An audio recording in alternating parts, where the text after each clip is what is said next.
Flight అంటే గుర్తుకొచ్చింది. ఒక సినిమాకి 10 lakhs రూపీస్ ఈయనకి ఇచ్చారు రెమ్యునరేషన్.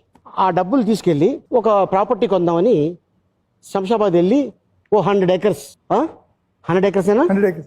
ఏ ఇయర్లో ఇది? 97 ఐ థింక్. 96, అప్పుడు 97. ఒక ఆయన తీసుకెళ్ళి నేను అప్పుడు ఇక్కడ బంజారా హిల్స్ లో ఒక ఫ్లాట్ తీసుకుంటామా లేదంటే ఈ ప్రాపర్టీ తీసుకుంటామా అని కన్ఫ్యూజన్ అన్నాను. అక్కడ వెళ్ళాను అలీబాయ్. అక్కడ వెళ్తే నుంచిన చూడండి సార్ అక్కడ ఉంది కదా సార్. అవును, ఇక్కడ నుంచి 50 acres సార్. అమ్మో. తర్వాత ఇక్కడ నుంచి 50 years 100 acres 10 lakhs అన్నారు. 10 lakhs 100 acres. అప్పుడు నా డ్రైవర్ ఉన్నారు కదా, पृथ्वी भाई क्या है मैं पेशाब करे जगह बताता हूँ कई को बताता है చూస్తే देखो ఆ వాటర్ కింద వెళ్ళలేదు, ఫుల్ రాయల్ అంట. పూరా పత్తర్ భాయ్ 10 lakhs నువ్వు కొంటావు, కానీ ఇది ఫెన్సింగ్ చేయాలంటే 20 lakhs పడుతుంది, లేదంటే ఇక్కడ మెయింటైన్. అవునా వచ్చేసి ఒక స్మాల్ ఫ్లాట్ తీసుకున్నాను. ఇప్పుడు 100 acres ఎయిర్పోర్ట్.